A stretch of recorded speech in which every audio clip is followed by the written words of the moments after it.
All right. So now that I think almost all of us have full tummies, теперь большинство из нас уже смогло пообедать и готовы приступить дальше. I was asked a couple questions about my son Hawken, and that he's 20 years old and he's still walking. Not a lot. I mean, he could walk all around this room and, at least once, and he'd be tired. So I don't want it to sound like he's, running around, but he's still independent and ambulatory. Мне задали во время перерыва несколько вопросов про моего сына Хокинга, которому 20 лет и который до сих пор может ходить. То есть он может обойти эту комнату и, конечно, устанет. Не то, чтобы он бегал вокруг, но все равно он еще немножко может ходить.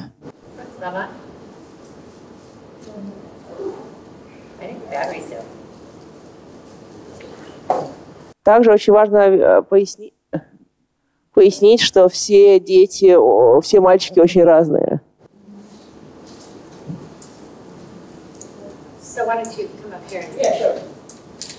Okay. So all the boys are different. So the fact that he's doing really well for a boy or a young man, as he reminds me all the time, with Duchenne, it's not necessarily because we do something better than anybody else. Все ребята очень разные, и тот факт, что он все еще там настолько хороший, может ходить, насколько может вообще мальчик, точнее, как он управляет молодой человек с Дюшенном, это не только наши заслуги, но просто некоторый элемент удачи.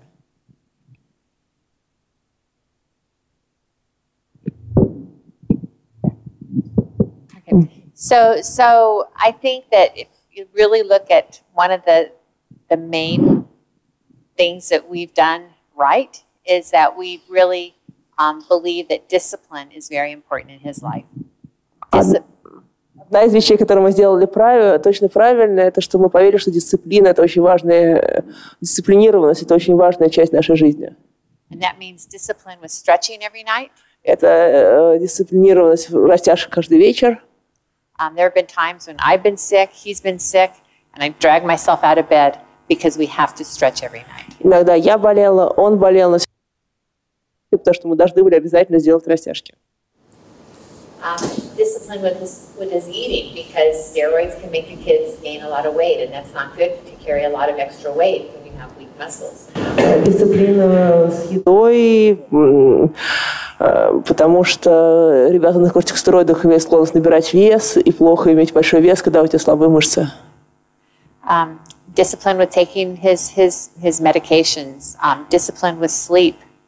Дисциплинированность в приеме лекарств, в режиме сна. And when he started the steroids, he had behavioral issues like a lot of kids do when they start. И когда он начал принимать стероиды, у него были проблемы с поведением, как очень многие детей бывает, когда они начинают принимать стероиды.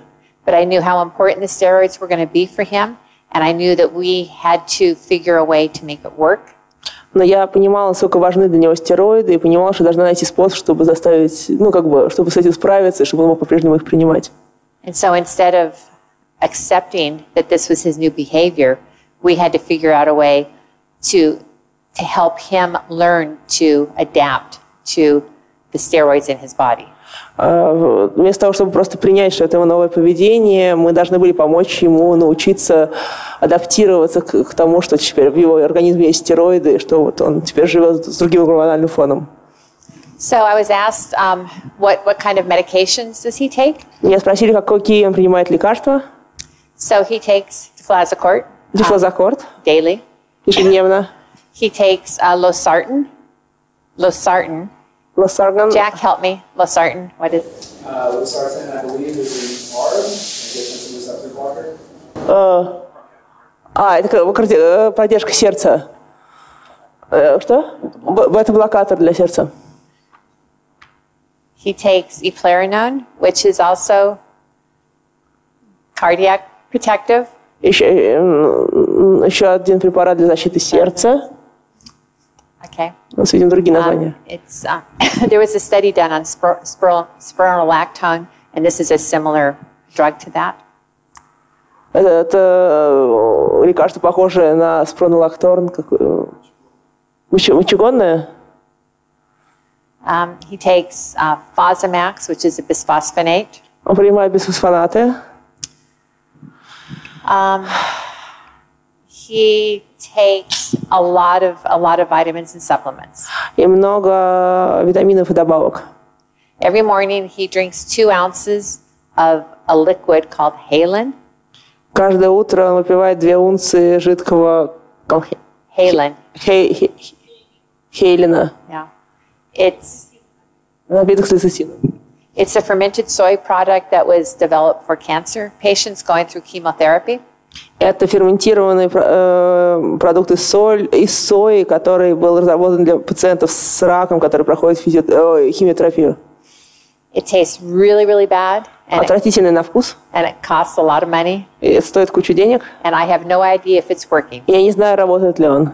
But like everything else we do, he seems to be doing well, so we just keep doing what we're doing. Но кажется, что у него как бы хороший, что он продолжает хорошо находиться в хорошем состоянии, поэтому продолжаем делать то, что мы делаем. And what does this drug do? It's supposed to be anti-inflammatory. Он должен быть от воспалений. Or, От so, воспалений. and unfortunately, a lot of what we do is not scientifically backed. То, что мы много из того, что мы делаем, не является научно обоснованным. Could you repeat the last phrase? Oh, a lot of the supplements that we give are not based on science. Но многие. It's based upon a mom and a dad reading and trying to figure out from different diseases or muscle builders or just health in general what might benefit. Это мама и папа, которые читают много статей и смотрят, какие лекарства от разных мышечных заболеваний для укрепления мышц могут помогать и как бы угадывание, чего подобрать ребенку. Принимают коэнзимы, карнитин. And do you take coenzyme Q10 or L-carnitin? Yes, so he takes coenzyme CoQ10. He takes multiple vitamin, Коэнзимы, мультивитамины, green tea extract, экстракт зеленого чая, decaffeinated, декофеиновый, arginine, аргинин, creatine, креатин, glutamine, глютамин. protandum, Это все аминокислоты, видимо, да. protandum, CLA, Что? CLA? it stands for something. Это для чего-то. It's a supplement. I think I have all his supplements listed there. At least I did at one time. I'll check and make sure. Скорее всего, на сайте все эти биодобавки перечислены. Let me see. HMB, H&B. alpha lipoic acid, Это кислота, это самое фосфор, альфа-липоевая кислота, alpha lipoic acid, magnesium at night, магний на ночь, calcium, кальций, vitamin D. витамин D. I think that's it. So yeah, Once a day, big portion. yeah. So breakfast is На завтрак deflazacort, losartan, eplerenone, multivitamin, green tea, На завтрак дифлозакорт, зеленый чай, мультивитамины и еще что-то. Afternoon is arginine, creatine, glutamine. Вечером это аржинин, глютамин, карнитин. Evening is Днем и вечером is calcium, vitamin D, кальций, витамин D, magnesium, магнезий, HMB, H&B, что бы это ни значило. alpha lipoic acid, Вот эта вот кислота CLA. и CLA, что бы это ни значило. Now he also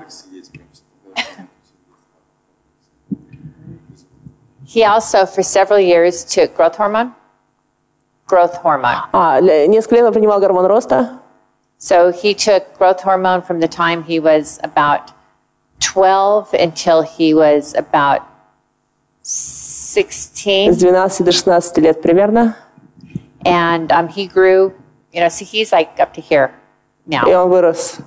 And it was, but again, you don't want them to grow too tall. Мы не хотим, чтобы они выросли слишком высокими. He actually told me he wanted to stop because he felt he was getting so big that he would have trouble moving or that we would have trouble taking care of him. Он сам сказал, что он хочет остановиться, потому что иначе ему было бы тяжело двигаться, и нам, и родителям было бы тяжело за ним ухаживать. And so the growth hormone, I believe, helped his bones. И Дебри кажется, что гормон роста помог его костям. And it gave him more lean body mass. И дал более, больше не жирной составляющей массы тела. Мясо, в общем-то. So that's it. Все. That's our regimen. Это то, что мы принимаем. Yeah. Are there any questions? Есть ли какие-то вопросы? Тестостерон никогда не пробовал? Did he take testosterone? Steroid? Testosterone. Testosterone? No. So we have talked to our endocrinologist about that. Он не принимал тестостерон, они говорили об этом со своим эндокринологом. And she felt, because of the blood test, he does have some testosterone on his own. И они делали тест на тестостерон, и у него самого он производится в крови. And so she wants to watch it and see. She's leaving it up to him. Она оставляет это на его усмотрение. Because he doesn't have very much facial hair. У него не так много волос там на лице. And so he feels insecure about looking so young. И он чувствует себя небезопасно, выглядит таким молодым, маленьким. So we go back to the doctor in Cincinnati in August, and we may make a decision at that То есть в point. августе мы снова поедем в Cincinnati к доктору и, может, примем решение принимать тестостерон. Now, one thing to remember with testosterone is once you take it, your growth plate closes, and so you don't grow anymore. Важная вещь про тестостерон, что когда вы начинаете его принимать, вы перестаете расти. И больше уже не будете расти. So you usually get like a little bump of growth, but then that's it. То есть вы сначала даете небольшой скачок роста, но потом уже все, больше потом роста не будет. Any other questions? Вопрос по поводу ортопедического опыта. Здесь мнение, что они, наоборот, рекомендуют комфортную детей. I think it's a question more for Jack, but for Doc, maybe for you, what about the shoes, the orthopedic shoes, or you just prefer wearing some light shoes on? So we have no special shoes. Just we try and keep them light and easy to attach. Мы не носим никакую специальную обувь, мы стараемся выбирать легкую обувь, которую легко застегнуть. But he wears his night splints every single night. Но он носит ночные ортезы каждую ночь. And I'm sure I'm going to think of other things as we go that I'm so used to doing that I don't think about it now. Orthosis only here or here also? Только голеностоп. And And does he wear something here for sitting straight? no, he should because he slouches a lot. Ему надо бы, но он не носит. Now, more recently, this last year, he got a BiPAP and a cough assist. А в последний год он начал получать невидимую вентиляцию легких на ночь и откашливатель. So the BiPAP, he has not learned to use yet. He can wear it for about an hour and he rips it off. Но пока он не может научиться спать с этой вентиляцией легких, то есть он как бы носит ее час, а потом он ее срывает и тогда спит. But I believe that if he can wear it, he's going to have more energy during the day. Но я верю, что если он приучится ее как бы одевать, то у него будет больше энергии в течение дня. And the cough assist can be very, very useful if they get a cold and they don't have the strength to clear their lungs. Откашливатель может быть очень полезный, если ребенок простудился и у них не хватает силы как бы прочистить легкие. It can reduce pneumonia, cases of pneumonia. И это может уменьшить риск пневмонии при заболеваниях. So, we have one. I don't know if you can buy them here, but clinics should have one in a clinic. Ну, я не знаю, можете ли вы здесь его купить, но в клинике точно должны быть они. В больницах они у нас и есть. Да. Делают, как у нас сейчас операцию на ахилл и на позвоночник. Do you do operations on Achilles string or on spine? No, not yet. And again, that's where stretches every single night. The stretches are so important in the night splints. So when he was diagnosed, he was up on his toes, and we got him down. Когда ему только поставили диагноз 6 лет, он был уже на носочках, но растяжки и ночные ортезы вернули его и не делали их. And for other kids, do they do operations on this? Sometimes they do. Иногда. And then also, are you going to talk about serial casting? Okay, so he'll talk about that a little bit. Мы поговорим про это позже. Yeah. Продолжение темы по поводу спины. Какие-то растяжки именно на спину или упражнения? Are you doing any stretches or special exercise for the back, for his back? Pardon? Do you do any stretches or special exercises for his back? No, I do like chest stretches where he puts his arms over, chest and stretches his chest. Растягивает грудь, поднимая руки, как бы растягивает. Because sometimes these muscles get tight because they're sitting like that. Потому что иногда они сидят скрюченные, тогда вот эти мышцы становятся очень жесткими. Yeah. Да, я так скажу. Я по-английски. Каким образом боретесь с легочными воспалениями? Ну, со всяческими болезнями? Нет, не откашливатель, именно как часто бывают болезни и каким образом их быстро лечить? How do you work with colds when he catches a cold? What medicine do you take, and what is the best way to cure colds for such kids? So, so far it's just been like a regular cold. Пока это как обычная простуда. And fortunately, he doesn't get sick very often. И, к счастью, он не часто болеет. And I think because we make sure he sleeps a lot. И, может быть, из-за того, что мы следим, чтобы он много спал. He's 20 years old, and he still needs 10 hours a night of sleep. Ему 20 лет, но по-прежнему нужно 10 часов ночного сна. His body just needs more time to recover. Его телу нужно больше времени, чтобы восстановиться. But if they have a cold, I think just regular over-the-counter medicines.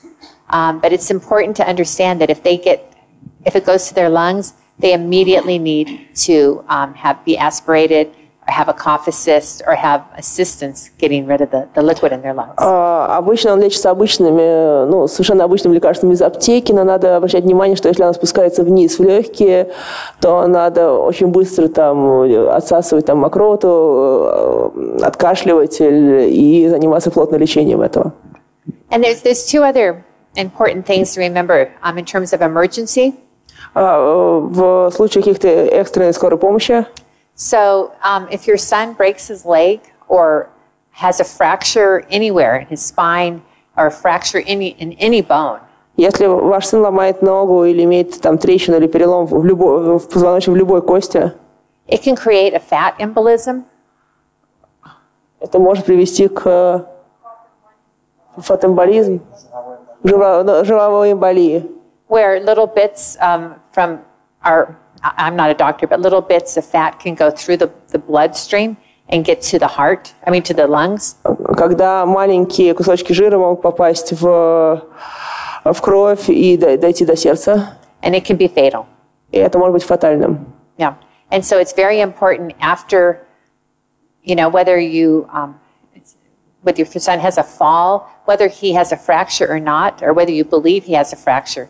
If he starts acting like, he has the flu really bad or pneumonia really bad and it comes on pretty sudden, you need to get a chest x-ray if you suspect that he might have an embolism in his lungs. Если вы подозреваете, что может быть перелом или просто вдруг у него неожиданно очень сильная простуда с плохим самочувствием, то надо делать рентген груди, что может быть эмболия легких. And also, if for some reason your son needs to have anesthesia, и если по некоторым причинам вам нужно ребенку сделать анестезию, it's important that you can't have just all kinds of anesthesia. Очень важно, что не все виды анестезии подходят нашим ребятам. Okay. And I think also, there's a question from the YouTube. how much time do you do stretches each day, and by using which methodics? Which what? Which method? Which way? Какие растяжки вы делаете каждый день, по какой схеме? Вопрос из YouTube.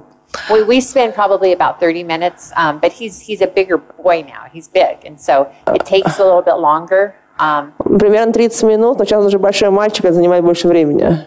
Yeah, and what method? The same method. So we all train.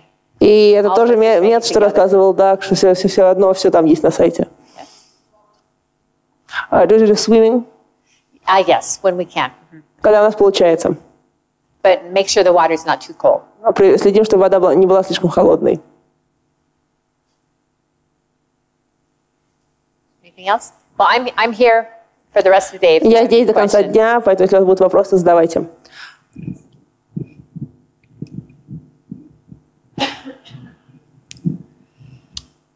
Thank you.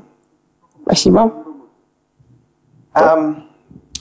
I think we have some new things to go over, but I want, because I know you guys were talking a lot at lunch, I just wanted to see if there were any questions, maybe for about 10 or 15 minutes before we go over the new stuff. У нас много всего нового впереди, но я знаю, что вы много всего обсуждали за обедом. Может быть, у вас есть какие-то новые вопросы в течение 10-15 минут.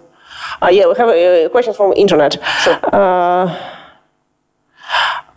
The child has valgus. The feeder down and turning in. Turning in, yeah. Is it good to wear some special orthopedic? Some orthopedic inside the shoes, some special orthopedic. Well, if the foot is flexible, if the foot is turning down and down or in, but it's still flexible, then bracing the foot, an orthosis may help. Если сохраняется подвижность стопы, то это самые ортезы должны помочь. But if the foot is pretty stuck in that position, но если стопа застряла в таком положении, then the only thing a brace will do is keep it from getting worse. И да, единственное, что ортез помогут, это чтобы не стало хуже. And there aren't really shoes won't help that situation at all. И специальная обувь не поможет в этой ситуации совсем. Ортеза. Ночная. You wear braces for the night or the whole day? No, just at night, if the kids are in a wheelchair and not walking anymore, sometimes those kids I will recommend for them to wear braces as well.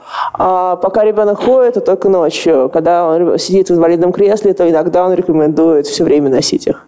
Because there could be a lot of problems, even if the feet are turned in a little bit, we can usually get a good seating position in the wheelchair. Даже если you can or you cannot? Can.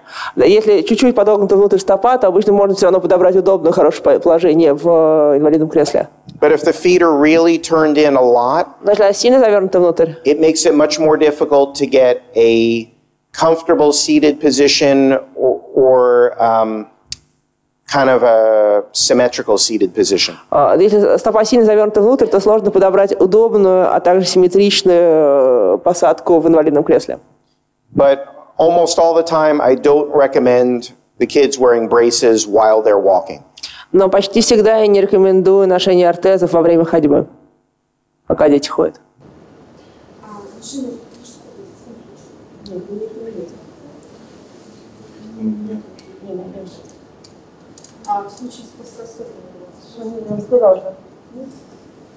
So you don't recommend special orthopedic shoes for such kids? If they're wearing braces or not wearing braces? Well, in both cases. Well, if they're wearing braces in the wheelchair, sometimes they need wider shoes because the regular shoes won't fit. Yeah, you mean while he's walking, the special? But while they're walking, I don't. Он не рекомендует, пока они ходят, он не рекомендует ничего специального. I just want to make sure that the shoes are supportive and as lightweight as possible. Что он рекомендует, чтобы обувь была как можно более легкой и поддерживал как бы голеностоп. Supportive for what? Supportive here or supportive where? What do you mean by just not made of a material that's really thin and... ну, на нормальной плоской, на нормальной подошве, не совсем тоненькой, которая вот гнется во все стороны. Yeah, it doesn't have to be like lace-up boots that come up to here or anything. Like typically a regular sneaker is fine. Обычные кроссовки самое то. But typically the more orthopedic shoes tend to be a little bit heavier. Обычно специальная ортопедическая обувь более тяжелая. And just a little bit of extra weight on the shoes all throughout the day can really fatigue the kids. Даже немного более тяжелая обувь в течение всего дня может довольно сильно утомлять таких детей. Можно еще вот такой вопрос? Сама по-английски скажу. Вот ребенок ходит, но уже начинаются проблемы с ходьбой. И вот нам рекомендовали, посадить его в коляску и ограничьте, чтобы он как можно меньше ходил, чтобы сохранить мышцы. Вот как они к такому подходу относятся? Okay, the child is in post-ambulatory stage and late ambulatory stage. He has difficulty walking already, and they were recommended by a doctor to sit him in the wheelchair and to try to give him, like not to get him walking much. What do you think about it? Just to keep the muscles. Yeah, I think without knowing the whole situation, I think that's a good idea. Не зная подробно вашу ситуацию, мне кажется, что так вот внешне, что это хорошая идея. Because we want the child to be independent. Мы хотим, чтобы ребенок был независим, чтобы он мог сам что-то делать. But most of the time that the kids have a fracture, it's at that later walking stage when walking becomes more difficult. И чаще всего переломы случаются именно вот в конце хождения, когда ребенку уже тяжело ходить, чаще всего случаются переломы. And the most common is the femur fracture. Самое часто это перелом. This bone here. Вот это femur. Бедренные кости. So that's the most common, and it usually happens when the kids are just really off balance and having a hard time walking, and it doesn't take much to make them fall and they break. Это обычно случается, когда им уже трудно ходить, когда им тяжело сохранить равновесие, и, в общем, не нужно многого, чтобы они упали. So I do encourage standing, and I do encourage walking, I mean, even if it's short distances with help. Я поощряю стояние, а также хождение на короткие расстояния с поддержкой. Because there's a lot of benefit in that. Потому что в этом есть много преимуществ, ребенок довольно много от этого приобретает. But we want to prevent fractures, and we want to prevent a lot of fatigue on the body. Но мы хотим предотвратить переломы, предотвратить много чрезмерной нагрузки на тело. So sometimes if the kids can just walk a little bit, I'll have them use the wheelchair to get to some place and then maybe get out of the chair and walk a little bit. Так что обычно, когда ребенку трудно ходить, я предлагаю ему на длинной дистанции использовать инвалидное кресло и там уже из него вылезать, там немножко пройти. Okay. So just in terms of why it's difficult to find a physical therapist or a doctor that understands Duchenne muscular dystrophy. Почему сложно найти физического терапевта или доктора, который понимал бы миодистрофию Дюшенна? A lot of times, especially as physical therapists, but sometimes as doctors too, we're trained on a little bit of everything. Очень часто физические терапевты, да и доктора обучались понемножечку всему. Разным областям. I know when I went to school for physical therapy, it was 2 years long, and we spent, I think, 3 days total on anything having to do with kids.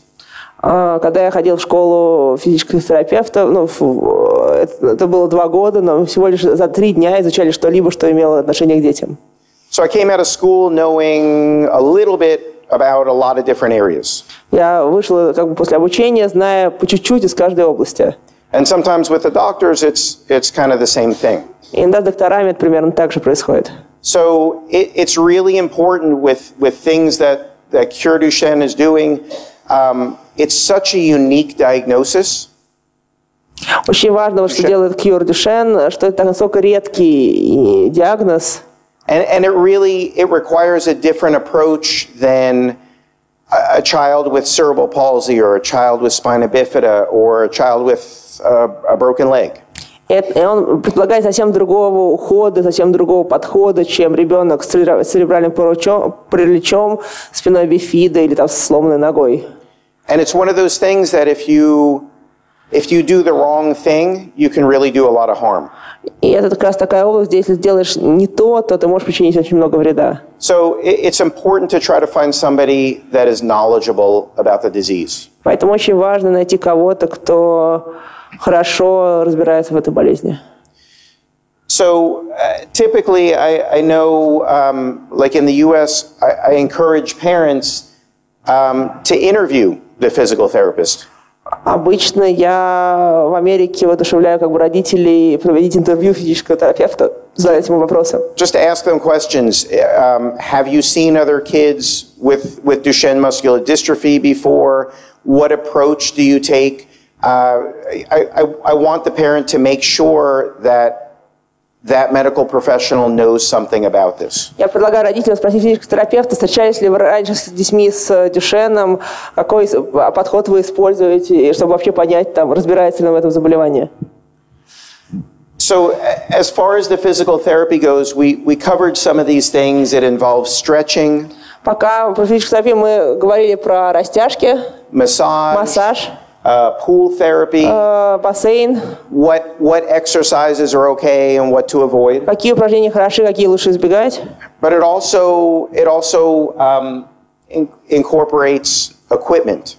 Но также надо поговорить об оборудовании. So when and the right type of bracing for the feet.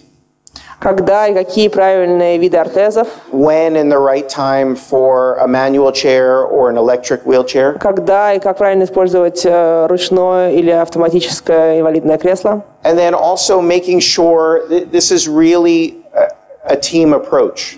И это вместе подход команды врачей. And so, не только врачей, тех, кто осуществляет уход. So now, you guys are educating yourselves on Duchenne muscular dystrophy. It's important that you relay that information to the people that are coming in contact with your child. Вот сейчас вы обучаетесь информации про миодистрофию Дюшенна, и очень важно, чтобы вы доносили эту информацию для тех других взрослых, которые контактируют с вашим ребенком. So other medical professionals, teachers at school, letting them know about a little bit about the disease and what's okay and what to avoid. Медицинские специалисты, учителя в школе, рассказывать им немножко про заболевание, что хорошо для нашего ребенка, а чего лучше избегать. So I wanted to. So any questions? Какие-нибудь вопросы? Okay. I wanted to talk Sorry. У меня вопрос по поводу моего ребенка. Да, вот он когда ходит, бывает спотыкнется, либо долго ходит, начинает хромать. Да? Бывает так, что даже одну ногу не может поставить на пятку. Да? И мы мажем, получается, мазью, да, траумель. Где-то через неделю, 2 недели он становится, да, и обратно хорошо ходит. Вот вопрос, да, в связи с чем, да, это может быть связано. Спотыкнулся, понятно, но бывает так, что, может быть, долго ходил, может быть, как-то потянул ногу. И что вы рекомендуете, да, чтобы, да, что делать, да, какую может мазь? The specific question, sometimes a child steps over, or when he's walking for a long time, then he can't step on one foot on the heel, it just goes only on the toe. But then they use some cream traumel, and in the week he steps back on the heel, but maybe you can recommend some medication or maybe some creams special for that. And why does it happen? Why does he come up on his toes? Почему он поднимается на носочек? Да, но поднимается на носочек, это есть. Or just steps uneven on 2 legs. Yeah. It's hard to say, but sometimes the walking can get worse if the kids are tired.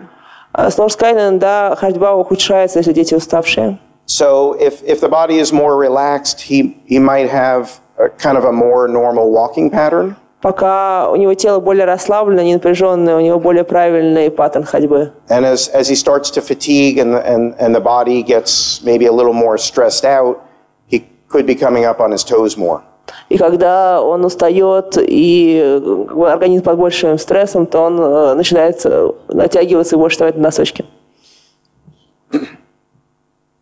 So it's important to, if that's the case, if it's more fatigue that's causing it, it's important to make sure that there are frequent rest breaks throughout the day. Если это реально усталость, которая вызывает это, то очень важно следить, чтобы у него регулярный был частый отдых в течение дня.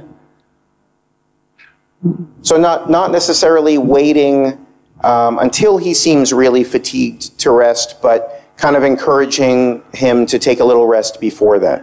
Не ждать, пока он сильно устанет, а воодушевлять его, чтобы он делал отдых до того, как он успел устать.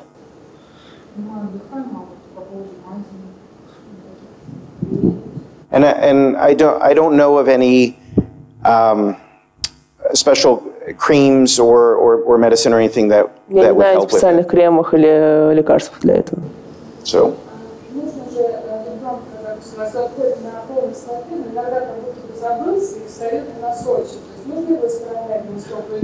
If a child regularly walks okay, but sometimes he forgets and starts to walk on the toes, is it good to remind him to step on the whole feet? Yeah, I mean that's okay. Да, это нормально. That's okay. Actually, so we basically train hospitals to get off of his toes. Дебра обучала Хокинга, когда сначала ходил на носочках, они начали принимать препарат, стало лучше, да, тьютор, начали тутора, и они напоминали ему, чтобы он наступал нормально. It's kind of similar to posture. You know, if you don't think about it, we kind of slouch and sort of sit like this. But when somebody says something, we tend to kind of sit up more. Это то же самое, что про положение, про осанку, про все, что когда ты там расслаблен, ты сидишь криво, только что сказал, ты сразу выпрямился, сел ровно. So a little bit about transfers, about getting the child from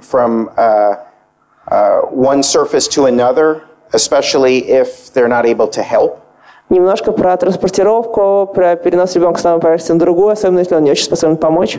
And this is really, really important in terms of how you do it and making it as easy as possible. Очень важно, как вы это делаете, делать это настолько легким, насколько возможным. Because if you get hurt, then everybody's in trouble. Потому что если вы там повредите себе что-то, то у всех будут большие проблемы. So, and we were talking about before how there are these little videos on YouTube and the Cure Duchenne website. Number 16 it's similar to what I'm going to show you now, but it has those videos there. Вот мы говорили про видео на сайте Cure Duchenne, вот 16-е видео более-менее про то, что мы сейчас будем говорить. So just some things to think about with the transfers. You just want to kind of keep in mind how much can they help? Can they put an arm around you and hold on, or are they really just unable to help at all? Когда вы думаете про перенос ребенка с одной поверхности на другую, то важно держать в уме, там, может ли ребенок, не знаю, обнять вас рукой за шею, или он совсем не может помочь, то есть учитывать возможности ребенка. Also, anything to think about in terms of, have they had a recent surgery? Do they have spinal rods to stabilize things? All things to consider where your hand goes and how much you're able to turn them or move them. Даже надо помнить, там, может быть, недавно была операция или еще что-то, то есть вот куда вы кладете руку, насколько можно ребенку поворачивать. So probably when I'm training parents on the transfers, probably the most common and the biggest thing that I tell them is make it easy on yourself. Get the two surfaces as close together as possible. Первое, чему я учу родителей, что сделайте проще для себя. Сдвиньте две поверхности, которые вы перекладываете, как можно ближе друг к другу. So if it's a wheelchair to another chair or a wheelchair to the bed, Get those two things really close. Если это с инвалидным креслом на обычный стул или с инвалидным креслом на кровать, сильно сдвиньте эти два предмета очень близко. A lot of times on wheelchairs and even on very basic wheelchairs, armrests and footrests can swing out of the way or move out of the way so you can get things close together. Очень часто даже на простых инвалидных креслах подлокотники и подставки под ноги можно убирать, и чтобы сильно близко сдвинуть. Also, if there's brakes on the chair, if it's a manual chair, make sure that the brakes are on. Если на кресле есть тормоза, если это то не забудьте поставить его на тормоз, чтобы он не уехало. And if it's an electric chair, make sure that the power is turned off. А если это электрическое кресло, то не забудьте его отключить, прежде чем перекладывать I've ребенка. even made this mistake once or twice where I'm trying to transfer a kid in a power chair. I didn't turn it off. I go to transfer him and I hit the joystick and the whole thing moves. И даже я пару раз делал эту ошибку, когда я пытался переложить из электрического кресла ребенка, случайно задевал джойстик, и она начинала двигаться в этот момент. So when you're doing the transfer, really use your legs as much as possible. Don't lean over and try to lift, but kind of bend your legs and really use your legs as much as possible. Когда вы прикладываете ребенка, старайтесь как можно больше использовать свои ноги, не наклоняйтесь сильно вперед, а именно вот используйте свои ноги насколько возможно. Get your feet wide apart. Поставьте ноги широко, стопы. And bring the child as close to you as possible. И понесите ребенка так близко к себе, как возможно. And really bend with the legs and kind of stick your bottom out. I know you think it looks kind of funny, but it works. Согните ноги, как бы немножко отвесьте назад таз. Это, может быть, выглядит смешно, но это действительно работает, облегчает вам работу. So, for a one-person transfer, если вы делаете в одиночку,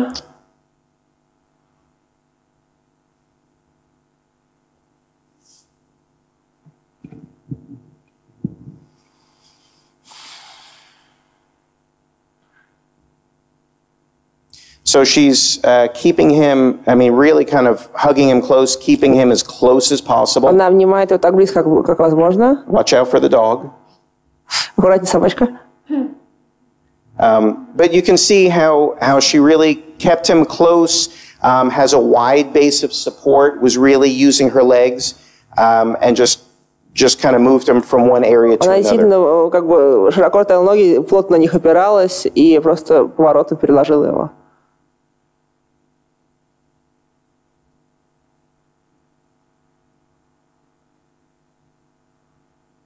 So, any questions about that? Какие-то вопросы про это? So, just to be careful of, you saw she had one arm around his upper back.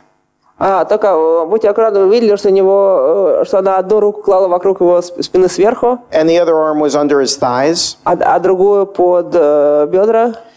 Just be careful if there is a somewhat recent femur fracture. Moving that leg too much could be painful. Аккуратнее, если был недавний перелом кости бедра, тогда такое движение ноги может быть болезненным. Also, if they've had spinal rods, spinal surgery, а если была операция на позвоночник с укреплением позвоночника? it's usually still okay to transfer and to do it the same way, but you just kind of want to, the first time you want to go a little slow and just make sure there's no pain. Это тоже нормально, но первое время нужно делать медленнее и следить, чтобы не было боли. So, if possible, it's always best, especially if the kids are much bigger, to do a two-person transfer. Конечно, лучше всего, когда два человека переносят ребенка, особенно если ребенок покрупнее. So I know there aren't always two people around. Конечно, не всегда и два человека рядом. But it's just helpful. Но это помогает.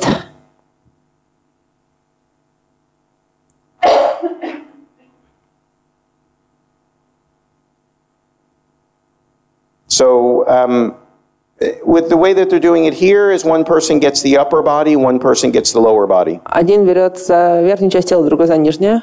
But again, staying close to the child, Опять же, близко к ребенку. lifting with the legs, working together. That's really important too, to communicate with the two people that are helping. Очень важна коммуникация между теми двумя людьми, которые помогают.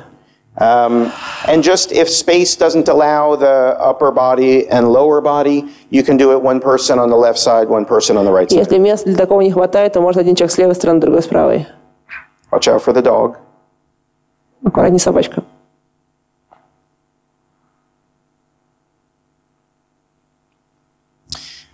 There also sometimes are lifts that are available. Иногда бывают специальные подъемники. And there are a couple of different type of lifts. This is sort of a freestanding one. It has a sling that goes underneath the child. Это такой свободный лифт, у которого есть специальный слинг, который идет под ребенка. And that's used to attach to kind of like a hydraulic lift that lifts up. И это, знаете, типа гидравлического лифта, который поднимает вверх. So again, trying to incorporate the kids whenever possible. He's putting the sling in place and putting the straps on. Опять же, стараемся вовлекать ребенка во все, во что возможно. Он сам укрепляет слинг на место и сам прикрепляет стропы.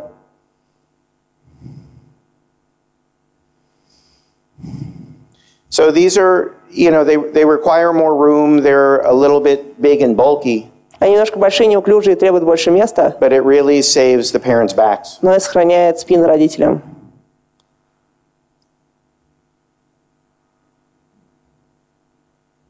And they're very safe. I've never had anybody fall out of one. I think they can carry up to 350 pounds. Они очень безопасны, никогда никто из них не падал, и они могут поднимать до 170 килограмм.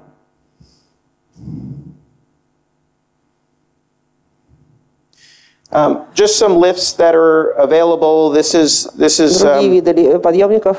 the one that we just saw. Это то, который мы сейчас видели. This in the middle is what's called an overhead lift system. В середине это идущая система лифта к потолку. So it's nice because it saves space. You don't have this whole big thing. Она экономит место, потому что у вас нет такой большой мандурины. You just have the track and then this part here with the sling. Есть просто рельс по потолку и эта часть со слингом. It does require some construction to get that mounted. Но она, конечно, требует некоторых конструирования к потолку, приделывания. And then these are like freestanding ones that can be moved. I'll be honest with you, I've never used one of those though. Это отдельно стоящие лифты, они могут быть передвижными, я никогда таких не использовал, если честно. Just shows the different types of slings that you can get to go underneath the kids. They come in different sizes. Разные типы слингов, которые можно как бы использовать как сиденье в лифте, в подъемнике. Они идут в разных размерах. So, and we talked a little bit about this. These are, again, I pretty much only use the braces for nighttime or for resting. Я рекомендую ортезы только для отдыха и для ночного времени. So this one here has a joint in it, so the ankle can move. В этом есть шарнир и может двигаться голеностоп. And that's typically for kids that have some ankle mobility, and we're trying to get a little bit of a stretch during the nighttime. Это в основном для тех, у кого есть подвижный голеностоп, и мы стараемся немножко добавить растяжки в течение ночного времени. So it has these straps here that are Velcro, and so you can pull them a little bit tighter to get a little bit more stretch. Стропы велкро, которые можно чуть-чуть подтягивать, и да, будет чуть-чуть больше растяжки ночью. These work really well. Они отлично работают. But sometimes the kids don't like them because they get tangled up in the sheets and blankets, and there's straps and. Но дети их часто не любят, потому что эти стропы путаются с простынкой, одеялом, совсем на свете, и детям это не нравится. But they do work well to get a nice little stretch. Но они сильно хорошо работают для растяжки. And so this one here is basically the same thing, but it's a solid ankle. There's no hinge. Вот слева примерно такая же штука, но там фиксированный угол, там не меняется угол. And if possible, I always stress to get these things custom fitted for the child. Я, конечно, очень рекомендую делать индивидуальные, чтобы они были индивидуально подогнаны под ребенка. They have plastic braces that you can just kind of buy off the shelf. Но есть как бы готовые изделия, которые можно просто купить пластмассовые, пластиковые в магазине. But they never fit well. Они никогда хорошо не подходят. Pressure problems with the kids. Они где-то трут, где-то давят. And the nice thing about if they're custom made, if we need to change the angle of something, or if this needs to be kind of tilted down a little bit because the child is really stuck down here, they can make it in whatever angle is needed. Если они делают индивидуально под вас, то если у ребенка, например, есть не полный 90 градусов или что-то, можешь сделать на тот угол, на который необходимо именно вашему ребенку. От тобок. От тобок. And from what, we have a question from internet, from what age do you recommend to wear orthosis? The nighttime splints? Yes, nighttime splints. С какого возраста рекомендуют носить? Really early. Очень рано, как можно раньше. A lot of times when the kids are 3 years old. Часто с 3 лет. I recommend them now much earlier than I used to.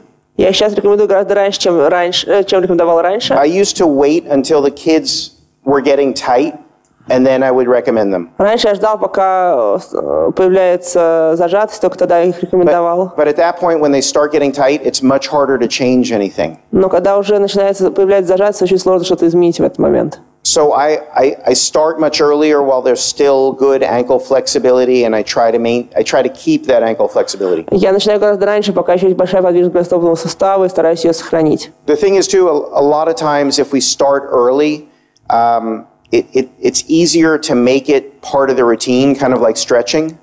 И если мы начинаем раньше, то это легче включить в обычный распорядок как бы жизни ребенка, так же как растяжки.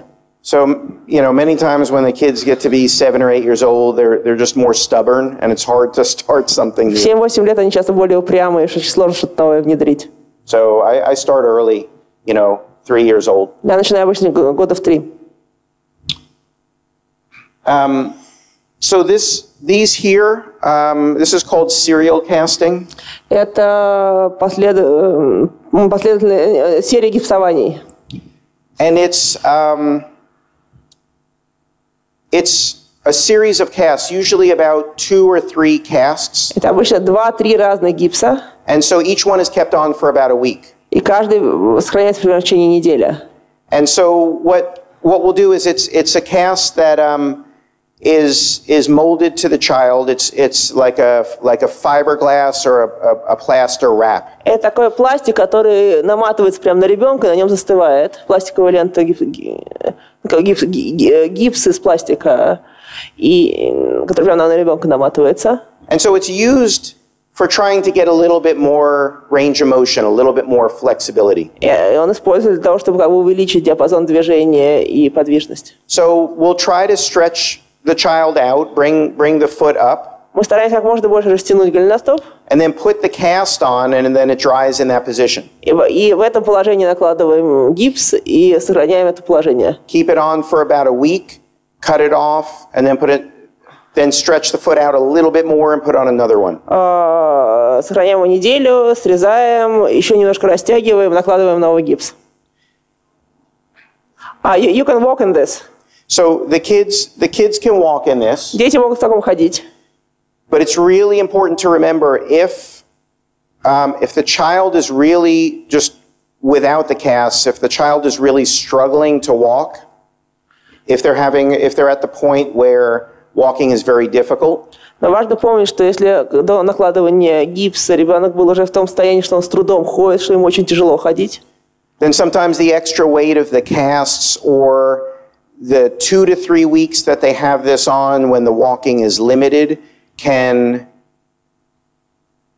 put them to a point where they're not walking anymore. То 2-3 недели в гипсе, который все-таки некоторые тяжести на ноге, и когда хождение затруднено, может довести его до состояния, что они не будут уже ходить совсем. So it's really more for the kids that are walking pretty well but having some tightness. То есть это для детей, которые довольно хорошо ходят, но у которых есть некоторые зажатые голеностопного сустава, ограничения движения.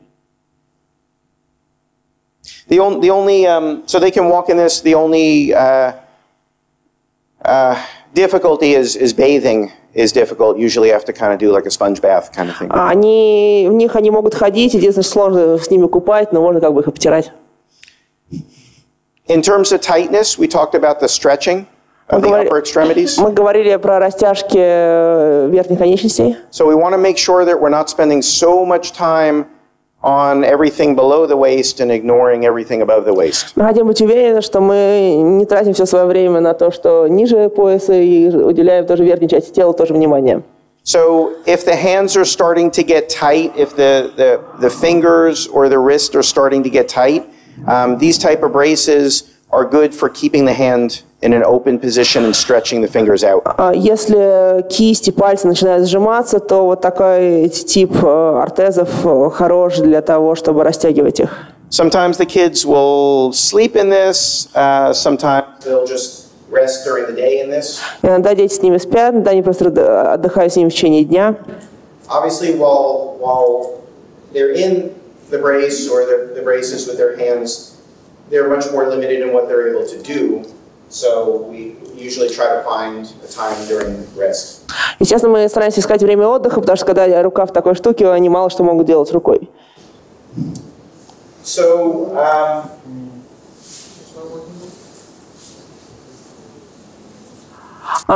there is a question from the internet.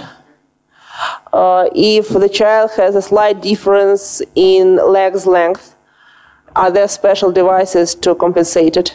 Если есть небольшая, вопрос из интернета, если небольшая разница в длине ног у ребенка, какие способы это компенсировать? Okay, so I'm going to assume that the child is walking. Мы предположим, что ребенок ходит. So a lot of times the people that make the braces for the feet can also do like a shoe lift. Часто те же люди, которые делают ортезы на ноги, могут сделать с такой увеличенную стельку для этой ноги. Добавить просто на подошву лишний слой, чтобы выровнять ноги. And that's really important because if there is a leg length, that's really important because if there is a leg length difference, it can really it makes walking much more difficult. It can throw off the spine. Это очень важно, потому что если есть разница в длине ног, то это больше затрудняет хождение и может искривлять позвоночник из-за искривления. And that's usually something pretty easy to fix. И это довольно легко исправить с помощью просто специальной подошвы обуви. So another piece of equipment that we use fairly often are standers. И другой тип оборудования, который мы достаточно часто используем, это вертикализаторы. And I know from talking to the doctors yesterday that that's somewhat limited availability here. И я знаю, что здесь в России затруднено их получение, они не входят в основную страховку. But if they're available, it's really helpful for the kids that are not really walking anymore. Но если они есть к ним доступ, то они очень помогают ребятам, которые уже не ходят, не могут почти ходить. It gets them up in a vertical position. It stretches them out. You get weight bearing through the joints, which is good for the bones. Это ставит их в вертикальную позицию, это их растягивает, это нагружает кости, что хорошо для суставов и для костей. And there's a real, I believe there's a real social and psychological benefit to being upright whenever possible. И я считаю, что есть огромное социальное, психологическое достоинство в этом, что ребенок может стоять тогда, когда может быть на одном уровне со сверстниками. Вертикализаторы бывают двух видов, которые вот сзади к спине крепятся и колени. Или бывают вот спереди, то есть колени, то есть больше когда контрактура. Какой лучше все?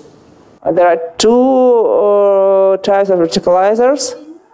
One is for the back, and another for the one you showed just, it was for the back, and another type is for the knees.